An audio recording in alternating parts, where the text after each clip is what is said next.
the network for the AV industry. What are you listening to? This is AV. This is AVNation. This is AVNation. This is AVWeek, episode 105, recorded Friday, August 23rd, 2013. Give me 3D in my OLED. Ready. AVWeek. Performing scan. Week. Online. This is AVWeek. AVWeek.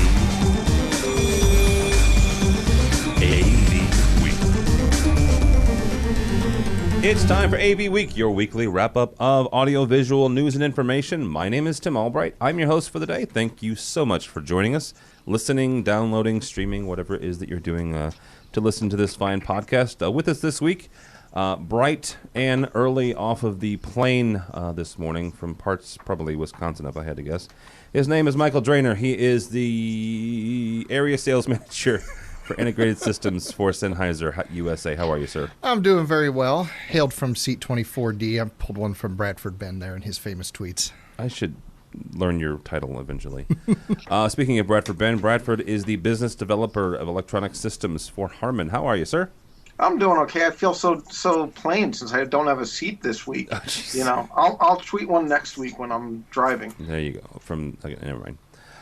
We have two newbies, so you two gentlemen, please be nice to them. The first one is Mark Dziekan. Mark is from Wyrestorm. He's the national sales manager for Pro AV. How are you, sir?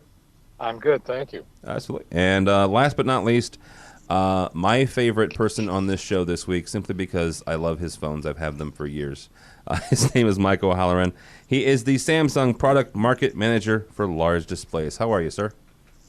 I'm great. How are you guys doing? Doing well. And I'm not kidding about the Samsung cell phone stuff. Should we tell them now that you're using iPad and I got my iPhone? And yes, but I still have I have my Galaxy S4. Oh, so you cheap. I'm not cheap. I like it. I'm kidding. Leave me alone.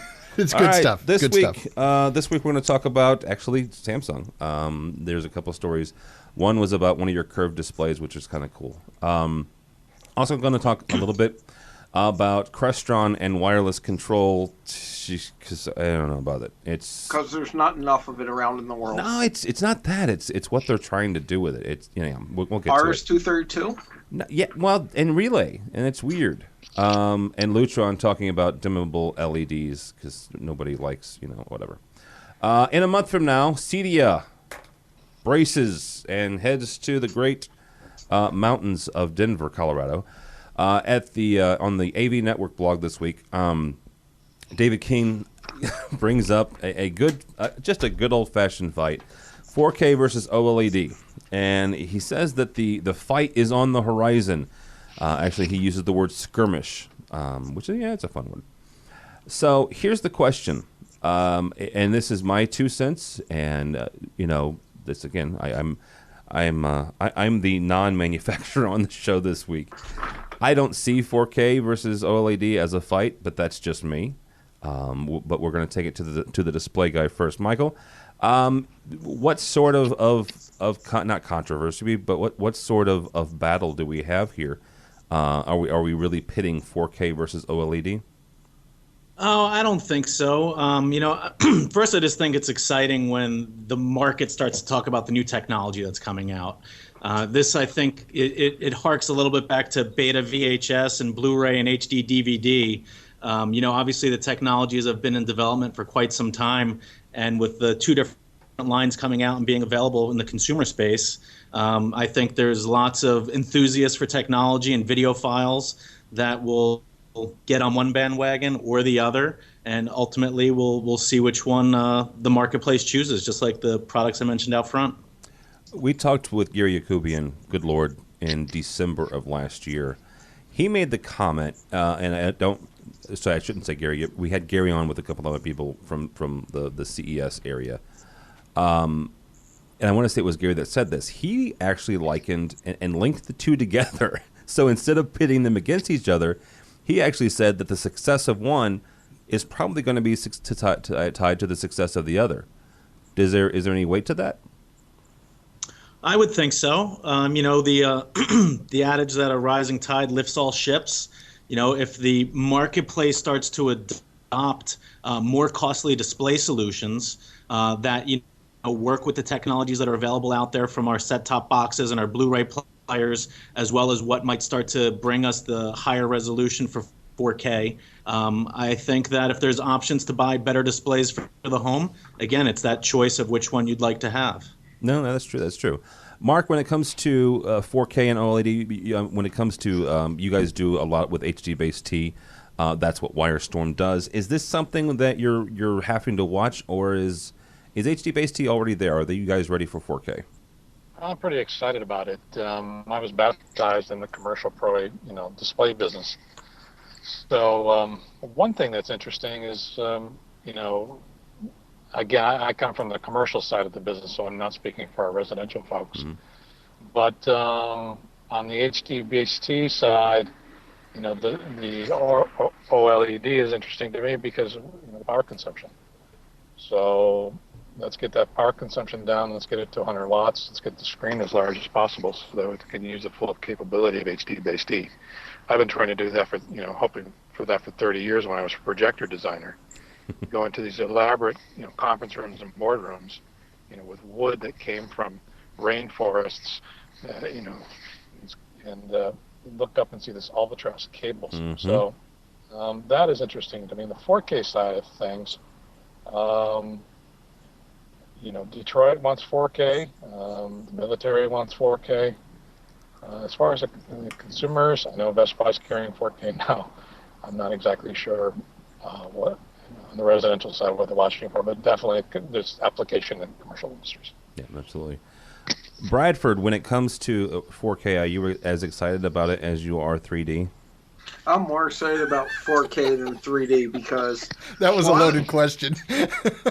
What has me so disappointed is I'm waiting until we talk about the next display where we're talking about.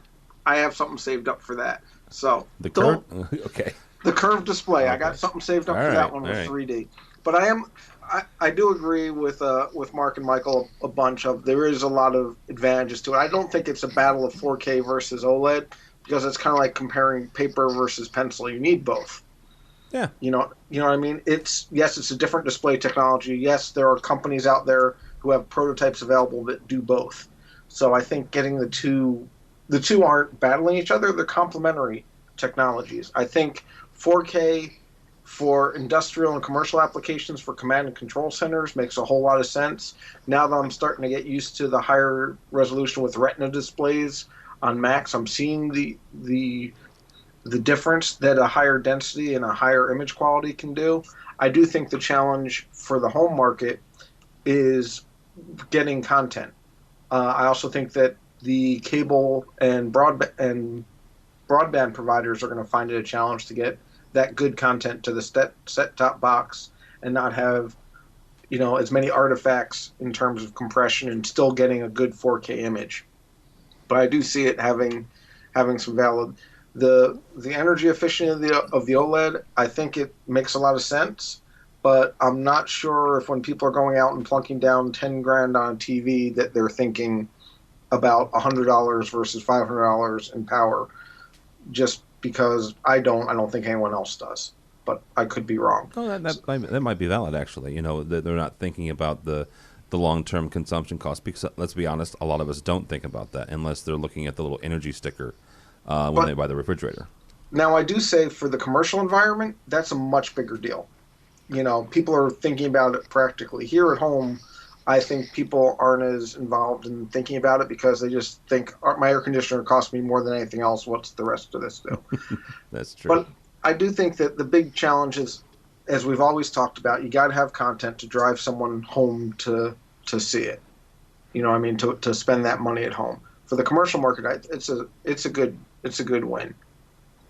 Mike, I know you were expecting a bigger rant. I'm sorry. No, you're fine. You'll save your rant for your 3D. Mr. Drainer, you not only work for Sennheiser now, but you got a history in broadcast, and you and I you've schooled me for a lot of years on trying to get high bandwidth down satellite lines and down cable lines. Bradford brought up a very good point about the content for 4K. Where are we going to get this unless it is really just a version of Blu-ray that can do 4K? Well, I mean, that's a very valid point. And my question is, where are we at on the development of the advanced compression algorithms to be able to facilitate this delivery? In the commercial space, it's a little bit different environment. A lot of times you're generating that content on site with whether it's command and control, you're doing composite type imaging and multi-window display graphics, things along those lines. But in the residential space, it's a whole different animal. And delivering that high resolution in the bandwidth that we currently have available in the existing infrastructure and do it reliably and well, that to me is going to be the challenge in the foreseeable future. Now, obviously, carriers and service providers are always working to improve the next best, greatest thing. I just haven't seen it yet, so I'm anxious to see where that goes. Okay. I mean, I'm excited about OLEDs. Yeah. I mean, but I do think Mr. Drainer brought up a good point. It's the next generation compression, because if someone's spending that much on a big TV, they're going to want good media. And I think that there's some computing horsepower that needs to catch up to make that good compression worthwhile and fast enough that people can deal with it. If it's a 5-minute lag on a baseball game, it's not acceptable. It's a 5-second lag, it's acceptable.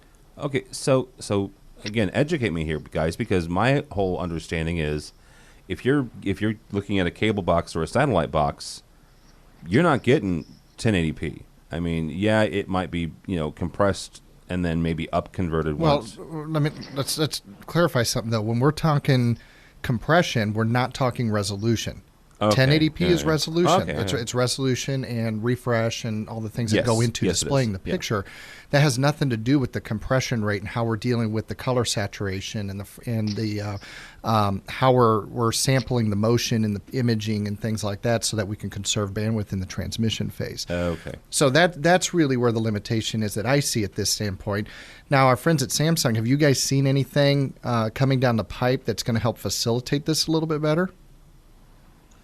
Well, I have not myself with the limited scope that I have on the products that I support.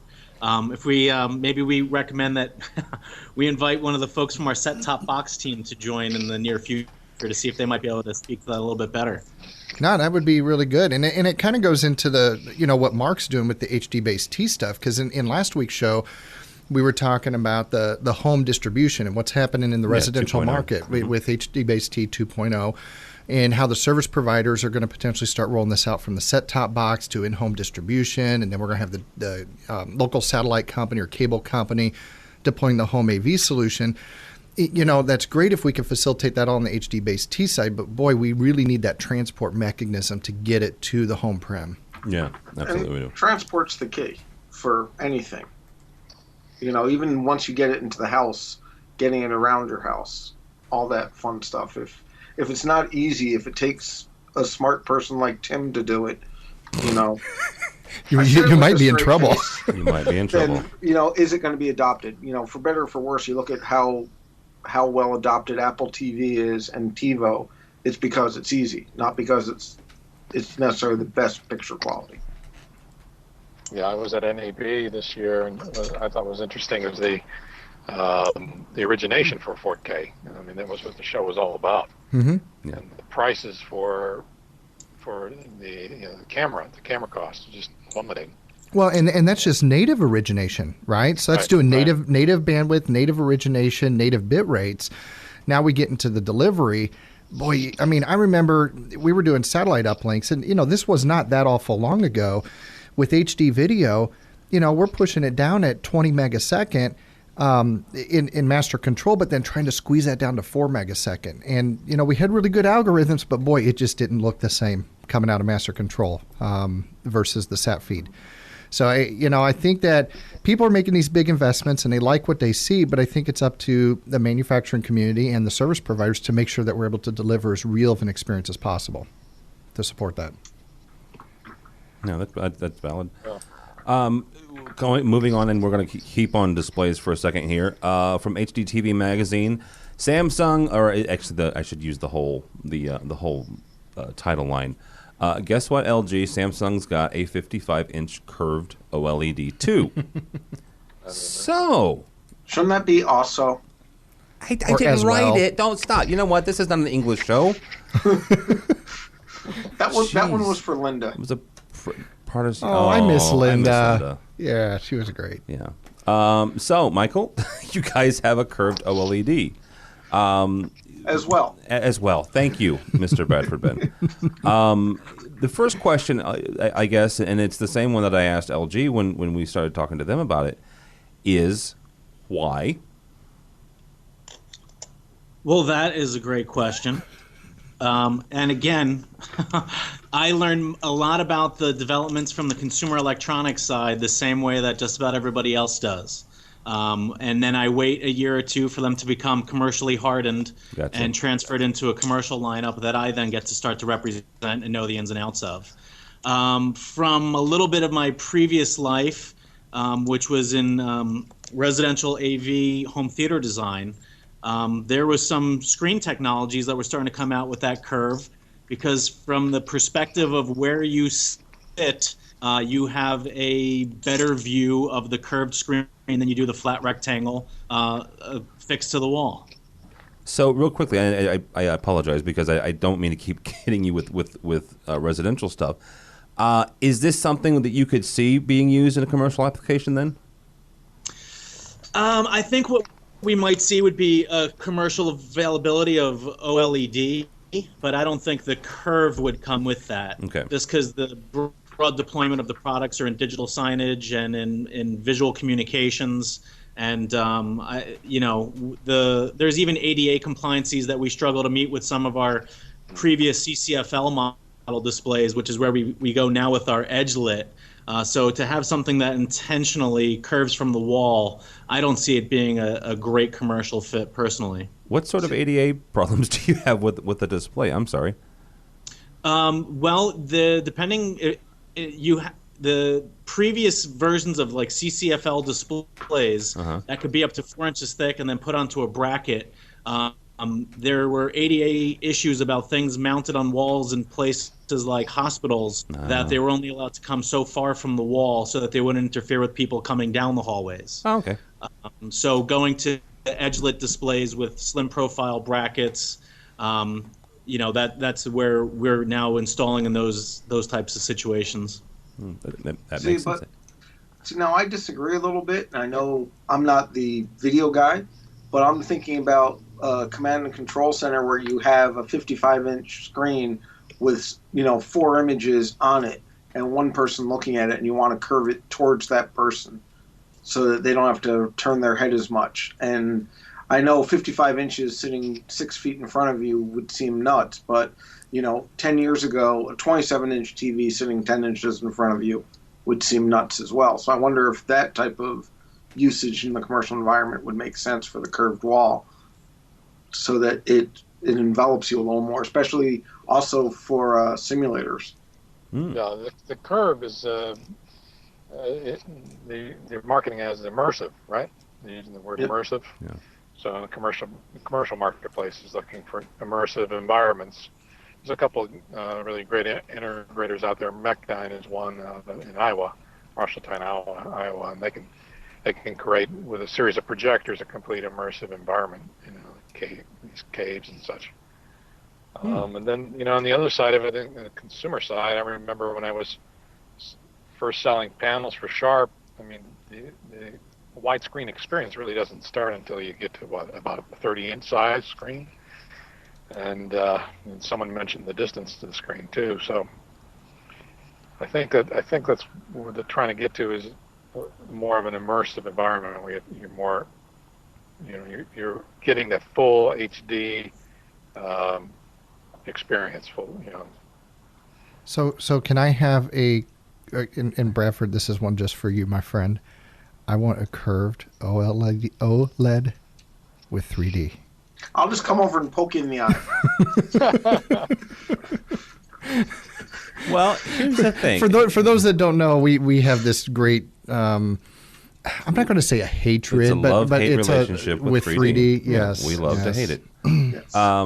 actually, Bradford, this is something where you could actually do 3D well if it's curved. I mean, and actually, the one that had me interested was reading the article of the fact that it can use the shutter display to show two different images to two different people, just like what 3D does, of one on each eye. But now you can have two different people watching it. I'm just trying to figure out who gets to decide what they listen to.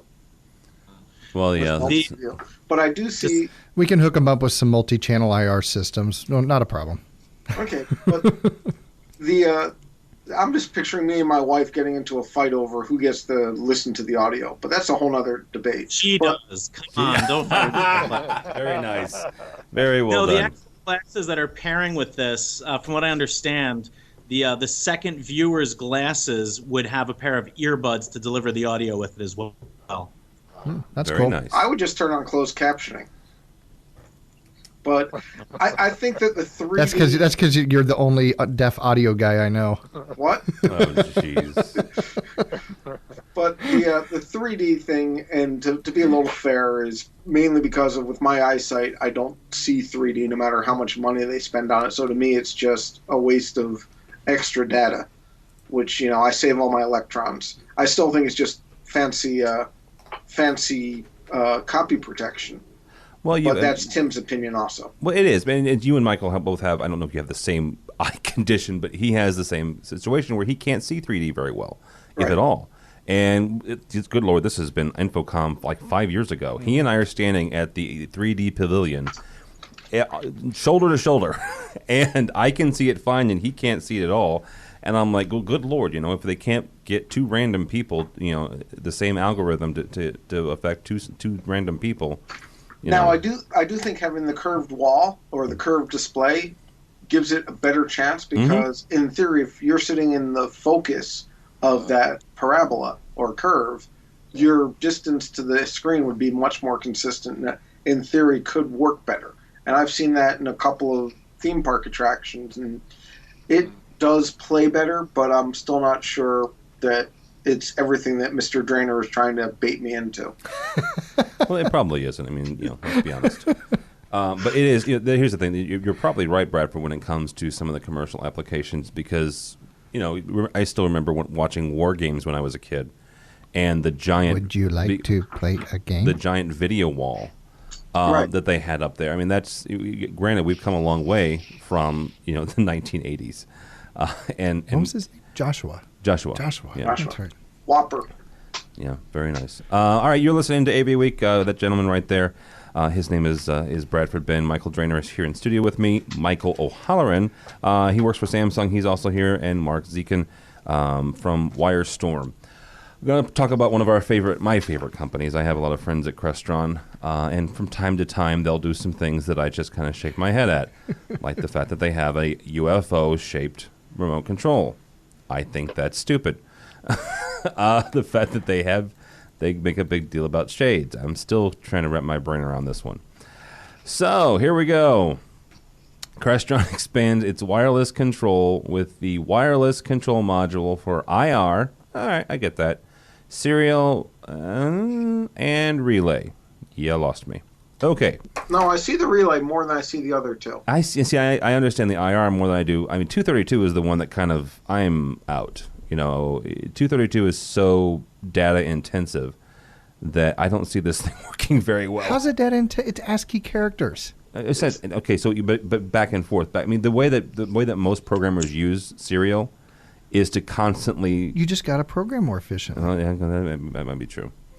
Does your Crestron programmer certification have an expiration date on it, Tim? No, because I haven't gotten it yet. I'm a DMC. I'm my college's hacker is what I am. But I was going to tell Mr. Drainer to go in and write one on if you're looking that. It expired. No. What's today's date? No, but here's the thing. In all seriousness, there have been guys who have and women who have coded for our college, and I've seen the code that one of the things that a lot of programmers do is they use serial as some sort of ad hoc security for projectors, right? Are you on? Yes. Are you on? Yes. And so that back and forth constantly It's data intensive. I mean, it's not. But you can do that with Ethernet. It's not the protocol; it's the programming. So let's not throw RS-232 under the bus. Let's throw the programming under the bus that you feel you have to keep asking, are you on? Maybe they should buy a different projector. Well, maybe. Maybe they should buy a Samsung. Do you guys sell projectors? We used to. All right. We're I left that one alone, Tim. I was being nice. Yeah. All right. But they do put 232 on some of their displays. A lot of their displays. Yeah. They actually. Yeah, I mean, it's still which is available. nice. All of them? All of your commercial stuff? all of the commercial See, displays. that's And even they have ones that even have embedded windows. All right. So, Bradford, besides the fact that you're going to bust my chops about, I still think that Serial is data intensive. Is this a good idea for Crestron to keep going down this wireless control module thing? Yes and no. Okay, give me the no. It's in 2.4 gigahertz, which is already starting to get full, which is why phones are going to 5 gigahertz. So, yes, it's a mesh technology, so it has some hopping, for lack of a better phrase, to be able to handle the congested area. I see that for homes, especially for existing homes where you want to refit, doing it wirelessly is a whole lot better than doing it wired and a lot faster to install. So I see the logic of doing it all via RF. The fact that it's, they're saying only about 150 feet. You can still probably cover a house and put repeaters in. I'll be the first to admit I don't know the whole iNet family, but I do see the logic to it. The fact that Crestron is still supporting infrared and RS-232 instead of pushing to move to the next level of Ethernet controllers, USB or Ethernet or FlugelNet, whatever the next one is. I think that's the bigger miss for me. And I realize that there's a certain amount of it's Ethernet, you can run it wirelessly already, so this is a Band-Aid, but I think the idea of we should be pushing more and more people to go to a more robust platform rather than RS-232, because good luck finding a laptop with RS-232. No now, kidding. In terms of the relays, that makes perfect sense for me for a screen up and down, a simple command system where it's not changing data, it's an on or an off. Relays make perfect sense. Why make something complex if you don't need to? So I see a lot of the logic. I just wish that Crestron helped move away from RS-232 and IR, because just like you said, Tim, it can get intensive, especially with IR, where it's just a power command. You're not saying turn on, you're saying change power state. So you have to query it first, see if it's on, then send the command to turn on, hope that it's on, then all that stuff like you were alluding to. But I do see the whole idea of doing a wireless control system makes perfect sense to me. It's what I'm doing with my Apple stuff. I'm just doing it differently than Crestron. But I think the whole idea makes sense. I think where it's going to start to fall down is in the commercial environment. This is truly a home piece, because trying to get that into a commercial environment where you're going to have multiple rooms next to each other and those types of things, I think is where it's going to get into a little bit of problems. And you don't think the mesh network part would help alleviate some of that, or is that? I just think you're going to run out of device. And like I said, I'm not an iNet guru. I just think that putting that many devices and that much wireless all together, the latency, even though it is mesh, would still give you some issues. But in a commercial environment, I'm still a big proponent of plug in as much as you can and go wireless only on portable devices. Okay, that's valid. Mr. Sennheiser, Mr. Wireless, is Bradford, not Bradford, but not the same wireless, but close enough. It's wireless, it's all RF black magic. Next, you're going to say that TV is the same whether it's black or white, or color. There is a difference there. Well, yeah, so, one's in color and one's in black and white. And one's at 59.97. Yes, thank you. You had said nothing about the frame rate. So moving, he's right. The wireless spectrum is getting kind of congested. Is this a concern for Crestron, and should they have maybe moved to a different frequency? I think it's a concern for anybody who wants to do anything in the 2.4 space. What we're seeing is a lot of manufacturers are moving up into the 5 gigahertz spectrum. They're looking for other alternatives. And quite honestly, it's really a matter of how much are you trying to future-proof yourself. I venture to say that they're hedging their bets on the fact that they're going to see a lot of this traffic move out of 2.4 to 5.8. and they're hoping it's going to clear up a little space for their technology. Now, that may not be the case, but that's just my initial thoughts on it. My big question, though, is why develop your own new mesh network? Why can't you put your efforts into developing something that rides on the existing infrastructure that's already there? You know, I've got to have new APs, I got to have new transmitters, new receivers, everything. Why can't I leverage the existing Wi-Fi network, operate at layer 2, keep the latency low? You know, in the home network, I don't need fast acknowledgement of information from devices. This one I almost know. Okay, go for it, please. Understand. Because I've been struggling with this one for a little while, and if anybody else has some information on this, please help. Because, you know, I'm looking at like we already have the infrastructure in place. Use it. But part of it is that as much as we like to say that Ethernet 802.3 is a standard, and Ethernet and then 802.11 is a standard, there's so many different flavors of it. By having their own, they can control and manage the entire portion of it. Whereas, you know, this sounds like a dumb thing, but wirelessly, I can't get my Apple TV to work because for some reason, my wireless access point does not send Apple TV protocol. If I plug it in and run it wired, works perfectly. So I'm just running it wired. Easy, simple, done. Well, can you imagine if you're Crestron having to support all these different people and having people with Linksys, D-Link, Cisco, HP. Yeah, I Allied definitely get that Telesis. piece of it. Yeah. No, I understand that piece So of it. from that standpoint, I see it. From the, could they just make it ride on top of an Ethernet network and get all the benefits of coattailing off the IT industry? Oh, yeah, I think that they should have done that instead and just made it more Ethernet. But I think they more went for the plug and play. Our stuff talks to our stuff, and we can troubleshoot it all together. Right. Well, So, but yeah, I agree. They shouldn't have invented their own. But I understand why they did. and why they didn't. Oh, my. Oh, goodness. All right, well, enough beating up on Crestron. From Cindy Davis and Commercial Integrator. Lutron approves a large list of LED bulbs for dimming. Yay! Dimming LEDs. Well, notice it's only with their specific CL collection of dimmers. Well, actually, that's kind of why I went from the Crestron one to this one, and I wanted to bring in Mark and Michael on this. As manufacturers, and yes, you're right, it's only with their dimmers, and that's smart on one hand, because then you can control everything end to end. We beat people up for doing that, and then we give Apple a pass because they're brilliant, right? Because they control the process from end to end. No, I don't give them a pass. I'm just willing to. I think they've done it better than most people. But here's the thing: they're both on the Crestron story and on the Lutron story. They're trying to amplify their products, where they're trying to do it end to end as efficiently and as possible.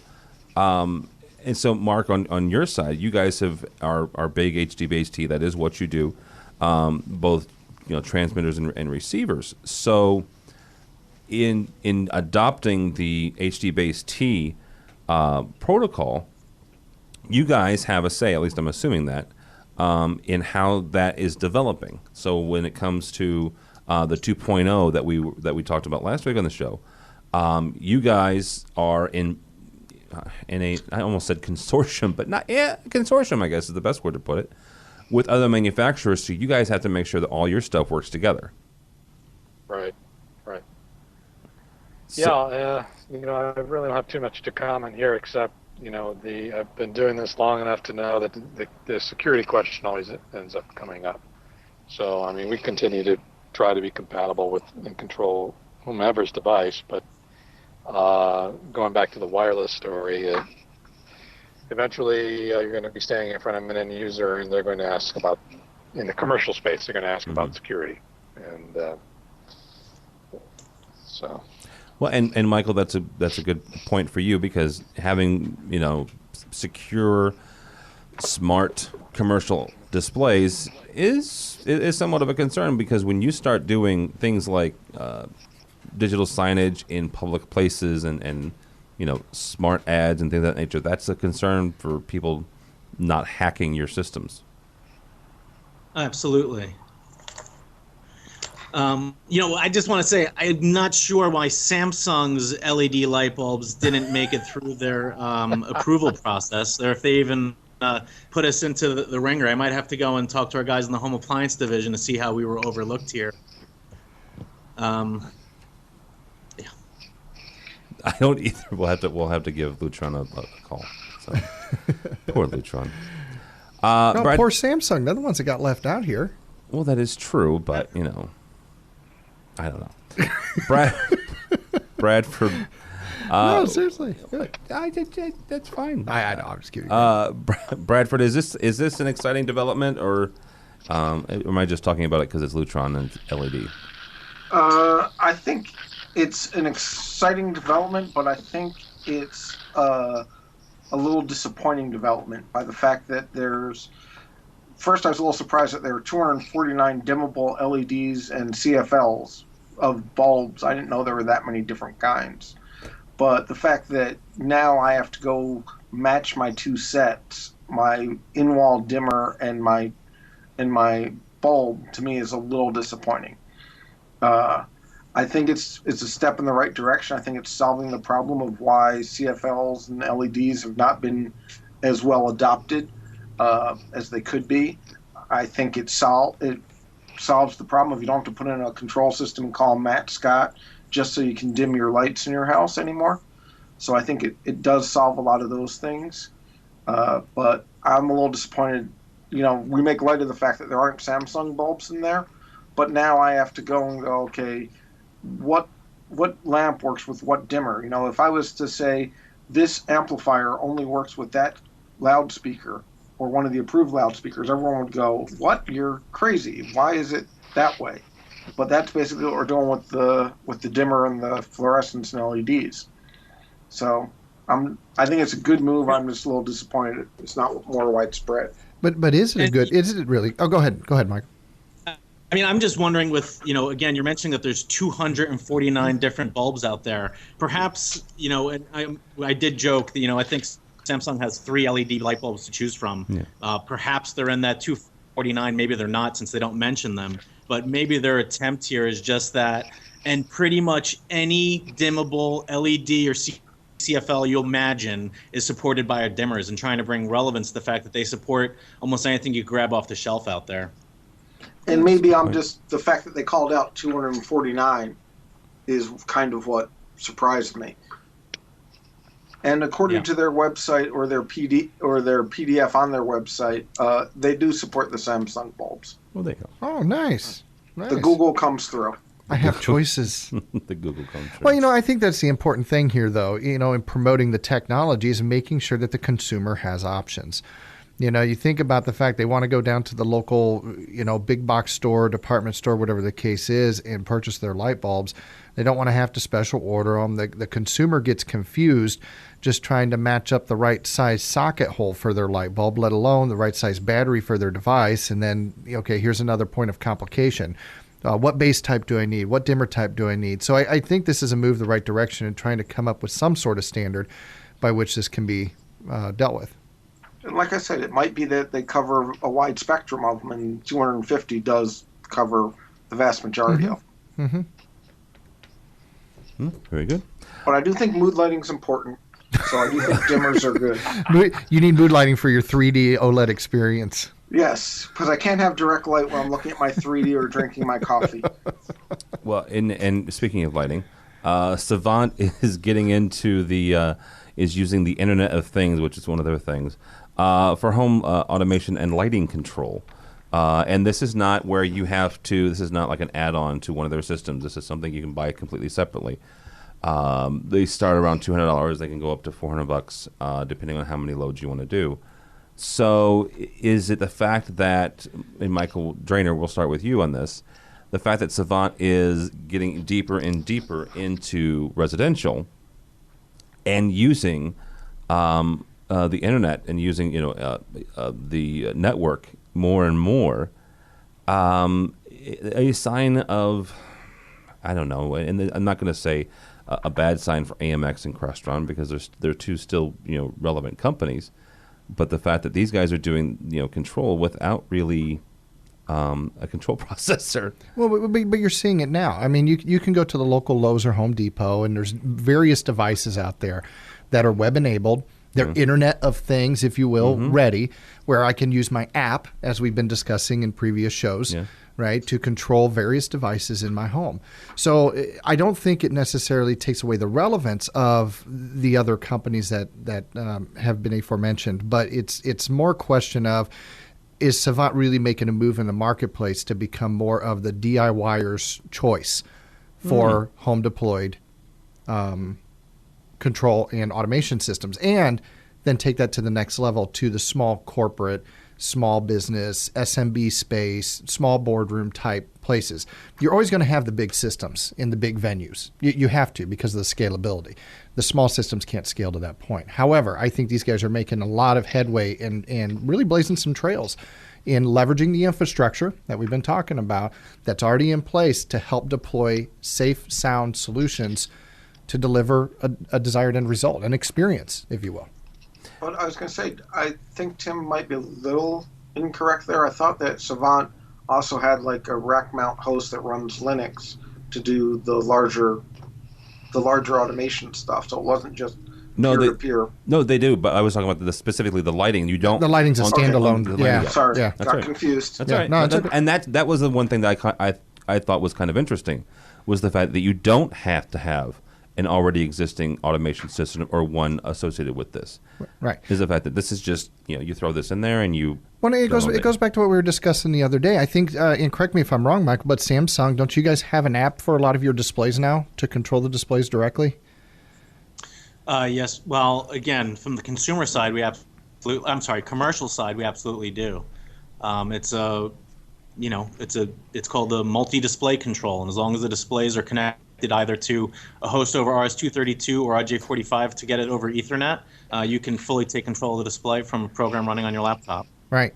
So again, there's another example of a manufacturer who's leveraging existing infrastructure, right? So yeah, there is a middle device there, but I'm sure it probably doesn't take a whole lot to deploy that, does it? I mean, what we're talking about with this Savant platform is literally plug it into the jack to your Ethernet connection or bring it up on your Wi-Fi and boom, there's my app. I register it to their website and I'm up and going. Yeah. I just think it's exciting to push home automation further down into the general consumer space. When there was a point in my past when I was selling industrial automation electronics to control complex machinery, and I theorized how I could use it to control my home theater. And this was in it was about 2001. So no more ladder logic, right? And had no idea that Crestron or AMX existed because I had no exposure to it. Yeah.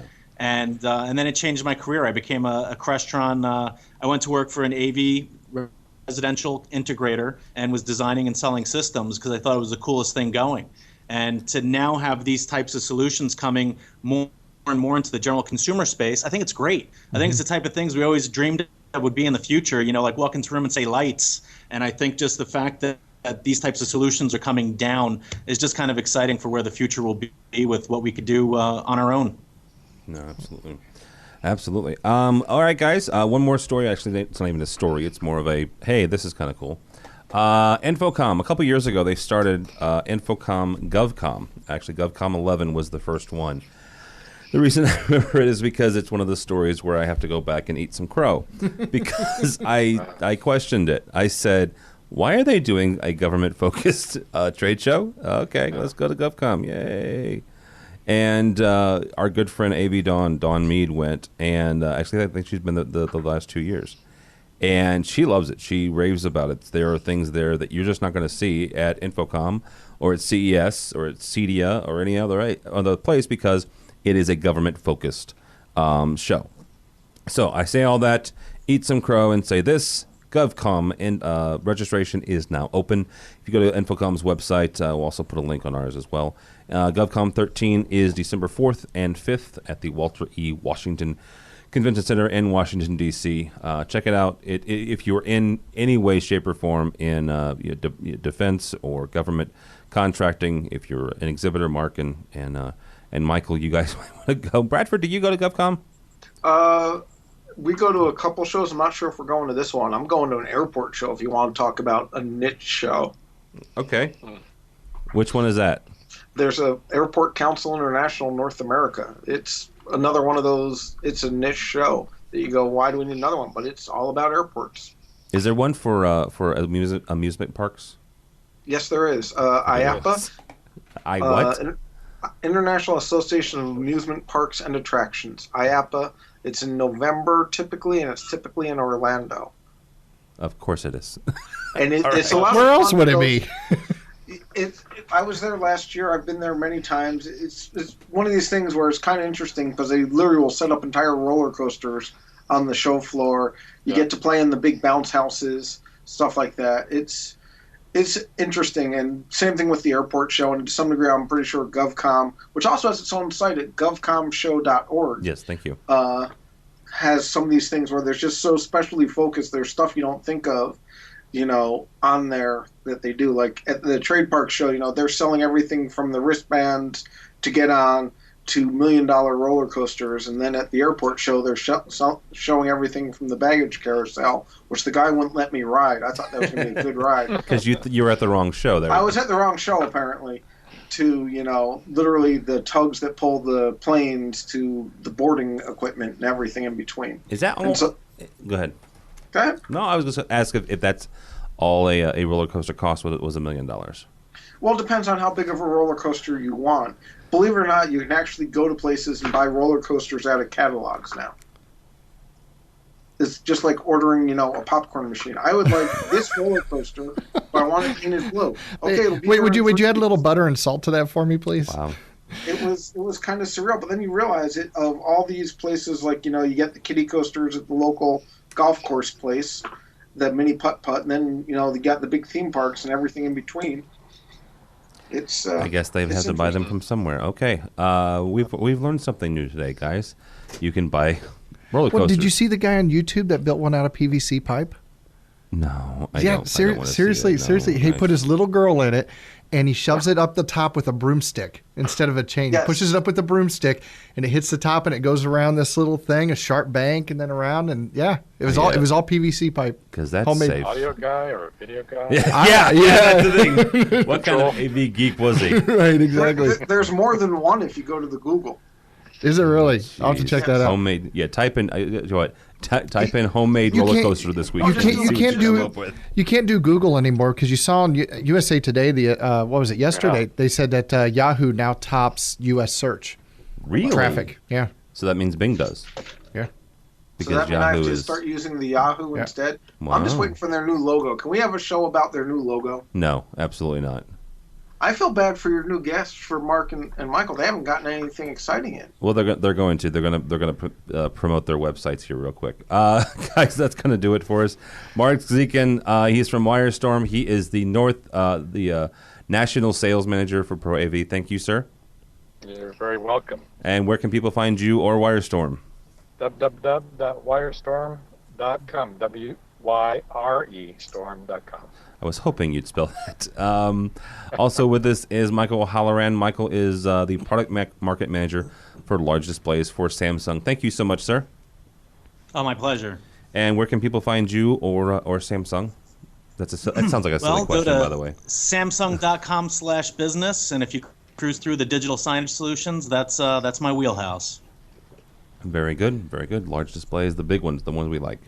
Bradford Benn, he works for Harman. His title this week is Business Developer of Electronic Systems. Thank you, sir. My pleasure, as always. And where can people find you or your fine podcast or other things? Well, I still have to finish the Bradford and Matt Show podcast editing with Tim Albright as special guest host. But that would either be at the BradfordandMattShow.com, at BradfordBenn.com. Twitter is Bradford Benn. Google is Bradford Benn. Facebook is Bradford Benn. Work is Harman.com, and I'm Bradford.Ben at Harman.com. Do you see a pattern there? I see that you're an early adopter is what I see. I'm single-handedly keeping Google Plus going. Yeah, you and me both. I got TD Albright on Facebook. I was pretty happy about that, and on Twitter. Oh, nice, so, yeah. nice. Mr. Drainer, Michael Drainer. He is the I always get this wrong. The Sennheiser area sales manager for integrated systems. Thank you, sir. You're very welcome. And people find you or Sennheiser? SennheiserUSA.com. You can also find me on Twitter, Michael Drainer, on Twitter, as well as MichaelDrainer.com. Also on AVNation.tv. That's my line. But I'm there. Yeah, you are. So if you want, go to the website. That's where you'll find this show and others. We're on Twitter, we're on Facebook, and the Google Pluses as well. But yeah, start at the website, AVNation.tv, AVNation.tv. Thanks so much for listening. That's all the time we have for AV Week.